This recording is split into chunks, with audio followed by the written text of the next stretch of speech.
जरा सोचिए, एक शादी जहां मंगल गीतों की जगह चीखें सुनाई दें और आशीर्वाद की जगह एक बहुत ही भयानक श्राप दिया जा रहा हो।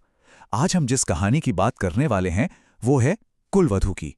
एक ऐसी दुल्हन जिसकी किस्मत आप समझिए कि शादी के मंडप में ही एक बहुत डरावना मोड़ ले लेती है। तो चलिए इस रोंगटे खड़े कर देने वाली कहानी को जानते हैं। तो कहानी शुरू होती है दिसंबर की एक बहुत ही ठंडी, सर्द आधी रात से। एक परछाई है, घूंघट ओढ़े हुए, और वो तेजी से शमशान की तरफ बढ़ रही है। वहां पहुंचकर वो एक बड़ी ही अजीब और भयानक रस्म को अंजाम देती है। सिंदूर की 7 लकीरें हैं, काले तिलों से एक चेहरा बनाया गया है और एक खूनी कील। और यही थी आने वाले उस भयानक तूफान की पहली आहट। अब अगली सुबह होती है, शादी की शहनाइयां गूंज रही हैं और रात का वो खौफनाक सन्नाटा जैसे कहीं छिप गया है। सुगना गांव के प्रधान की बेटी अनामिका दुल्हन बनने जा रही है। घर में खुशियों का माहौल है, सब कुछ बहुत अच्छा है। पर कोई नहीं जानता था कि पिछली रात जो हुआ था वो तांत्रिक अनुष्ठान इस शादी को एक शाप में बदलने वाला है। तो जैसे ही अनामिका और विशेष फेरों के लिए बैठते हैं, भीड़ में से एक अनजान घूंघट वाली औरत निकलकर सीधा मंडप में आ जाती है। वो अनामिका को आशीर्वाद देती है और साथ में एक छोटा सा डिब्बा थमा देती है। अब ये तोहफा था या फिर कोई चेतावनी? अनामिका तो बेखबर थी। उसने अनजाने में ही उस श्राप को अपने हाथों में ले लिया। और देखिए, फेरों के दौरान ही अनामिका के साथ अजीब चीजें होने लगती हैं। वो एकदम से सुन्न पड़ जाती है। पहले तो वो मंत्र भूलती है, फिर जैसी ही आंखें बंद करती है उसे डरावने चेहरे दिखने लगते हैं। उससे अपने पैर में कील चुभने जैसा बहुत तेज दर्द होता है, लेकिन वो देखती है तो वहां कुछ भी नहीं होता। और हद तो तब हो जाती है जब उसे जमीन पर खूनी पैरों के निशान दिखाई देते हैं, जो किसी और को नजर नहीं आ रहे थे। घर वाले सोचते हैं कि भाई शादी का स्ट्रेस है, तनाव है, और उसकी बातों को नजरअंदाज कर देते हैं। खैर, जैसे तैसे शादी की रस्में तो पूरी हो जाती हैं, पर अनामिका का डर विदाई के साथ खत्म नहीं होता, बल्कि वो डर उसके साथ उसके ससुराल पहुंच जाता है।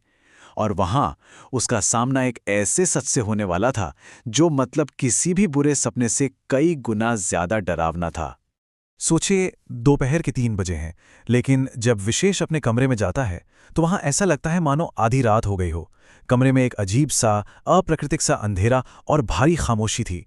ऐसा लग रहा था जैसे सूरज की रोशनी भी उस कमरे के दरवाजे पर आकर ठिठक गई हो। विशेष अनामिका को आवाज देता है, पर कोई जवाब नहीं आता। जवाब में बिस्तर के नीचे से हड्डियों के टूटने जैसी एक कट-कट की आवाज आती है। जब विशेष टॉर्च जलाकर नीचे देखता है तो जो नजारा था उसे देखकर उसकी रूह कांप जाती है। अनामिका एक टूटी हुई गुड़िया की तरह मुड़ी तुड़ी पड़ी थी। उसकी गर्दन एक ऐसे एंगल पर घूमी थी जो नामुमकिन था, और उसकी आंखें पूरी तरह सफेद हो चुकी थीं। इससे पहले कि विशेष कुछ समझ पाता या कुछ कर पाता, बिस्तर के नीचे मौजूद उस खौफनाक अनामिका ने बिस्तर की तरफ इशारा किया और फुसफुसाकर बोली, शोर मत करो, वो सो रही है। विशेष ने कांपते हाथों से टॉर्च बिस्तर की तरफ घुमाई और वहां चादर ओढ़े एक और अनामिका बिल्कुल चैन से सो रही थी। एक ही कमरे में दो अनामिका, एक बिस्तर के नीचे टूटी फूटी हालत में और दूसरी बिस्तर पर आराम से सोती हुई। ये नामुमकिन मंजर देखकर विशेष की चीख निकल जाती है। और अब परिवार के हर सदस्य को यह बात समझ आ गई थी कि यह शादी का तनाव नहीं है, ये कोई बहुत ही भयानक साया है। तो अब ये तो साफ हो चुका था कि घर पर किसी बुरी ताकत का कब्जा हो चुका है। इस गुत्थी को सुलझाने और अनामिका को बचाने के लिए परिवार ने, आप कह सकते हैं कि एक हताश खोज शुरू की। तो एक पंडित जी को बुलाया जाता है और उन्हें समझते देर नहीं लगती कि मामला कितना ज्यादा गंभीर है। उन्होंने घर में मौजूद उस श्रापित चीज को महसूस कर लिया और परिवार को सीधा उसी छोटे से डिब्बे तक ले गए जो शादी में तोहफे में मिला था। अब सवाल सिर्फ एक था, आखिर वो घूंघट वाली औरत थी कौन? सुराग के लिए जब शादी का वीडियो देखा गया तो घर की नौकरानी पुष्पा की नजर उस घूंघट वाली औरत की साड़ी पर पड़ी। उसने तुरंत साड़ी पहचान ली। वो साड़ी उसकी थी जिसे कुछ दिन पहले घर के ड्राइवर नरेंद्र ने अपनी बेटी के लिए मांगा था। अब शक की सुई सीधा नरेंद्र की तरफ घूम चुकी थी। लेकिन जब नरेंद्र से पूछताछ की गई तो कहानी में एक ऐसा ट्विस्ट आया जिसकी किसी ने कल्पना भी नहीं की थी। वो मुजरिम नहीं था, बल्कि वो तो एक रक्षक था। एक ऐसा रक्षक जो अपनी लड़ाई पहले ही हार चुका था। नरेंद्र ने कबूल किया कि हाँ, घूंघट में वो खुद था, लेकिन उसका इरादा अनामिका को नुकसान पहुंचाना बिल्कुल नहीं था। वो तो उसे एक बहुत शक्तिशाली श्राप से बचाने की कोशिश कर रहा था, जो उस पर पहले ही किया जा चुका था। और उसने कहा, मैं हार गया, वो जीत गई। और तब जाकर नरेंद्र ने उस भयानक सच का खुलासा किया। अनामिका पर सप्त मृत्यु तंत्र का इस्तेमाल किया गया था। ये एक ऐसा काला जादू है, एक ऐसा जानलेवा तंत्र जो 7 दिनों के अंदर अपने शिकार की जान ले लेता है। नरेंद्र ने इसे रोकने की पूरी कोशिश की थी, पर वो नाकाम रहा। लेकिन सवाल अब भी वही था, अगर नरेंद्र बेकसूर था तो फिर असली गुनहगार कौन था? अब पर्दा उठता है असली साजिश से, और इस जानलेवा श्राप के पीछे जो वजह है वो सच में रोंगटे खड़े कर देने वाली है। तब पंडित जी ने नरेंद्र की असली पहचान बताई। वो कोई मामूली ड्राइवर नहीं था, बल्कि तंत्र विद्या का एक बहुत बड़ा ज्ञाता नरसिंह था।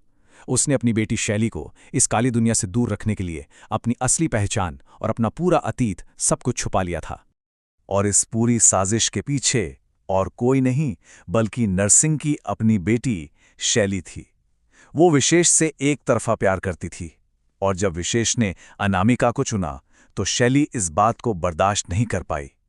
उसका प्यार एक खतरनाक जुनून और फिर नफरत में बदल गया।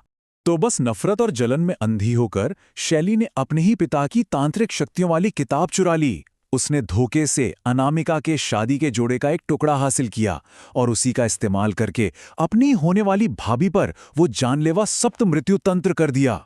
कहानी का अंत एक ऐसे मोड़ पर होता है जहां एक पिता को अपनी ही बेटी के गुनाहों की कीमत चुकानी पड़ती है, अपनी जान देकर। नरसिंह जानता था कि इस सप्तमृत्यु तंत्र को तोड़ा नहीं जा सकता, इससे सिर्फ पलटा जा सकता है। तो अपनी कुलवधू की जान बचाने के लिए और अपनी बेटी के पापों का प्रायश्चित करने के लिए उसने उसी रात शमशान में जाकर एक अनुष्ठान किया और उस जानलेवा श्राप को खुद अपने ऊपर ले लिया। अपनी आखिरी सांसें गिनते हुए नरसिंह ने अपनी बेटी से कहा, बच्चों के कर्मों की जिम्मेदारी माँ बाप को ही लेनी पड़ती है। उसने शैली से एक वादा लिया कि वो फिर कभी किसी को नुकसान नहीं पहुंचाएगी, और यही उसके लिए सच्ची श्रद्धांजलि होगी। 7 दिनों तक असहनीय पीड़ा सहने के बाद नरसिंह की मौत हो गई, लेकिन उसने अनामिका को एक नई जिंदगी दे दी थी। ये कहानी हमें एक बहुत ही गहरे सवाल के साथ छोड़ जाती है। नरसिंह का बलिदान वाकई बहुत महान था, लेकिन क्या एक निस्वार्थ बलिदान किसी के बुरे कर्मों का प्रायश्चित कर सकता है? क्या शैली के किए गए गुनाह सच में धुल गए? इस पर सोचिएगा जरूर।